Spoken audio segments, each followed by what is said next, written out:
સુરતમાં આવેલ સન્યા હેમડ ગામના સ્થાનિકો દ્વારા એસએમસી ખાતે રોષ ઠાલવવામાં આવ્યો હતો. સન્યા હેમડ ગામમાં રેસિડેન્સ જગ્યામાં કોમર્શિયલ હાઈરાઇઝ ઇન્ડસ્ટ્રીઝ બનાવી દેવાતા સ્થાનિકો આ બાબતે એસએમસી ખાતે રજૂઆત કરવા આવ્યા હતા, પરંતુ એસએમસીના માર્શલો દ્વારા તેઓને રોકવામાં આવતા હોબાળો થયો હતો. છેલ્લા 3 વર્ષથી સન્યા હેમડ ગામમાં રેસિડેન્સ તરીકે સ્થાનિકો પરિવાર સહિત રહેતા આવી રહ્યા છે, પરંતુ છેલ્લા 3 વર્ષથી આ રેસિડેન્સ વિસ્તારને કોમર્શિયલ બનાવવાની શરૂઆત કરવામાં આવતા સ્થાનિકો દ્વારા આ બાબતે વિરોધ નોંધાવવામાં આવી રહ્યો છે. સ્થાનિકોએ છેલ્લા 3 વર્ષમાં આ બાબતે કાર્યપાલક ઇજનેરથી લઈ મુખ્યમંત્રી સુધી રજૂઆત કરી છે, તેમજ આ બાબતે કોર્ટમાં આ મુદ્દાને લઈ પણ કાર્યવાહી ચાલી રહી છે. તેમ છતાં પણ બિલ્ડરો દ્વારા ત્યાં કોમર્શિયલ હાઈરાઇઝ બિલ્ડિંગો બનાવી દે તેમાં એમ્બ્રોઇડરીના મશીનો નાખી દીધા હોવાનું સ્થાનિકો દ્વારા જણાવવામાં આવ્યું છે. તો આ બાબતે કલેક્ટરના ડિમોલિશનનો આદેશ હોવા છતાં તંત્ર બિલ્ડર સાથે મેળા પીપળામાં નફતાઈ કરી રહ્યું હોવાના સ્થાનિકો દ્વારા આક્ષેપ કરવામાં આવી રહ્યા છે. આ બાબતે મુખ્યમંત્રીને પણ સ્થાનિકો દ્વારા રજૂઆત કરવામાં આવી છે, તો તેમના દ્વારા ડિમોલિશન કરવા આદેશ આપવામાં આવ્યો હોવાનું પણ સ્થાનિકોએ હકીકત જણાવી છે.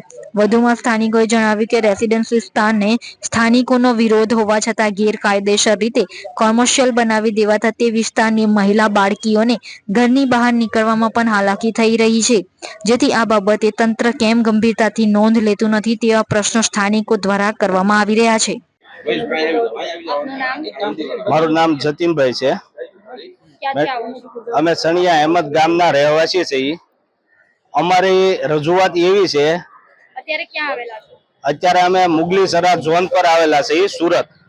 અમારી રજૂઆત એવી છે કે રેસિડન્ટ ઝોનમાં આ લોકોએ ઇન્ડસ્ટ્રીયલ નું કામ ચાલુ છે અને અમે આને 3 વર્ષથી રજૂઆત કરીએ છીએ, છતાંય ઠોકી બેહારેલું છે. આ લોકોને અમે એક બી પ્રોપર્ટી ત્યાં નહોતી ત્યારના કહીએ છીએ, પણ આ જાડી સાંભળીના ભ્રષ્ટ અધિકારીઓ કઈ સમજવામાં માનતા નથી અને એમની રજૂઆત અમે કાર્યપાલક ઇજનેર, ડેપ્યુટી કમિશનર, કમિશનર અને મુખ્યમંત્રી અને મેયર શ્રી આ બધાને કરેલી છે. આ બધા જ એમ કહે છે કે ઓર્ડર થઈ ગયેલા છે, ઓર્ડર થઈ ગયેલા છે, પણ સત્તા અહીંયા અનલીગલ કન્સ્ટ્રક્શન ના રાફડા ફાટ્યા છે અને આ કન્સ્ટ્રક્શન ચાલુ છે. એસએમસી ની ગાડી ફરે છે, એસએમસી ની ગાડી ફરે છે. તમે અનલીગલ કન્સ્ટ્રક્શન ના કરો. અનલીગલ કન્સ્ટ્રક્શન થતું હોય નીચે એસએમસી ની ગાડી ફરતી હોય ને ઉપર કામ ચાલુ હોય. આ લોકોએ ડિમોલેશન ની નોટિસો આપી છે, નોટિસો ચિપકાવી છે, છતાં એમાં અનલીગલ કન્સ્ટ્રક્શન ચાલુ જ હોય છે. આજની તારીખની વાત, આ લોકોને અમે વિડીયો પ્રૂફ સાથે બધું આપેલું છે અને કલેક્ટરે ઓર્ડર કરેલા છે કે આ અનલીગલ પ્રોપર્ટી છે એને દૂર કરો, એને દૂર કરો. પણ આ જાડી સાંભળીના ભ્રષ્ટ અધિકારીઓ કઈ સમજતા જ નથી. અમને તો આવું લાગે છે કુમાર સાહેબ કાનાણીએ એકવાર હમણાં જ કીધું મીડિયા સમક્ષ કે 4-4 લાખ રૂપિયાનો વહીવટ છો છે. હવે તો અમને સાચું જ લાગે છે આ 4-4 લાખ રૂપિયાનો વહીવટ છો હોય તો જ આમ હોય ને. 3 વર્ષથી અમે ધક્કા ખાઈએ છીએ અને અનલીગલ કામ ચાલતું હોય તો આ સ્પષ્ટ જ થાય છે કે આ વહીવટ છો જ હોય. એટલે આમાં કોઈ બે શંકા જ નથી.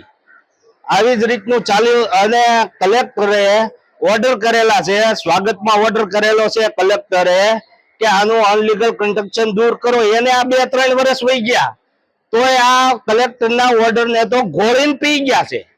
આ કલેક્ટરના ઓર્ડરને ગોળીને પી ગયા છે. મુખ્યમંત્રી કહે છે હાલ અત્યારે ત્યાં કેવી પરિસ્થિતિ છે? કન્સ્ટ્રક્શન ચાલુ છે કે ડિમોલિશન કરવામાં આવેલું છે? ત્યાં અત્યારે ફૂલ જોશમાં કન્સ્ટ્રક્શન ચાલુ છે અને દેખાડવા પૂરતા ડિમોલેશન કરેલા છે.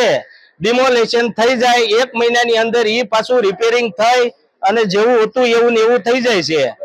અને બીજો કિસ્સો એક કહું છું, અમને આ પ્રોબ્લેમ શું કામ છે? અમારીથી 200 મીટર પ્રાથમિક શાળા આવેલી છે. પ્રાથમિક શાળામાં 7મું ધોરણ ભણતી છોકરી પર બળાત્કાર થયેલો છે. આ મુદ્દો અમે આપ્યો છે તો આ લોકો જાડી સાંભળીને કઈ ખબર જ નહીં પડતી કે આ હકીકત આટલા લોકો પીડાય છે. અમારા બાળ બચ્ચાને સ્કૂલે મેકવા જવા હોય તો અમારે સાથે જ આવવાનું. લેડીઝ કોઈ ન જઈ શકે. હિન્દી ભાષી પર પ્રાંતિનો એટલો ત્યાં આતંક છે અને અમારે રેસિડન્ટ થી 500 મીટર 600 મીટર અવાવરું જગ્યા છે સિંગલ પટ્ટીએથી જઈ તો ત્યાં દારૂ પીવા બેઠા હોય. અને ત્યાં અમારે બાળ બચ્ચાને મેકવા કેવી રીતે લેડીઝ લોકોને મોકલવા, આ મોટો પ્રશ્ન છે. પણ આ ભ્રષ્ટ અધિકારીઓને કાંઈ સમજ જ નહીં પડતી. આને રજૂઆત કરીને થાય કે આની માટે અમારે ઢોલ નગારા લઈને આવવું પડશે.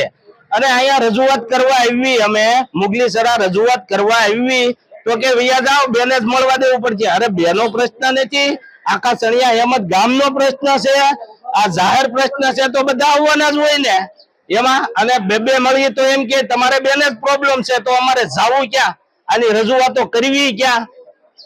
એટલે આનું મીડિયાના માધ્યમથી અમે કહેવામાં આવે છે કે આનું કાંઈ નિરાકરણ આવે એવું કાંઈ કરો, અને આ જાડી સાંભળીના અધિકારીઓની આંખો ખુલે એવું કાંઈ કરો.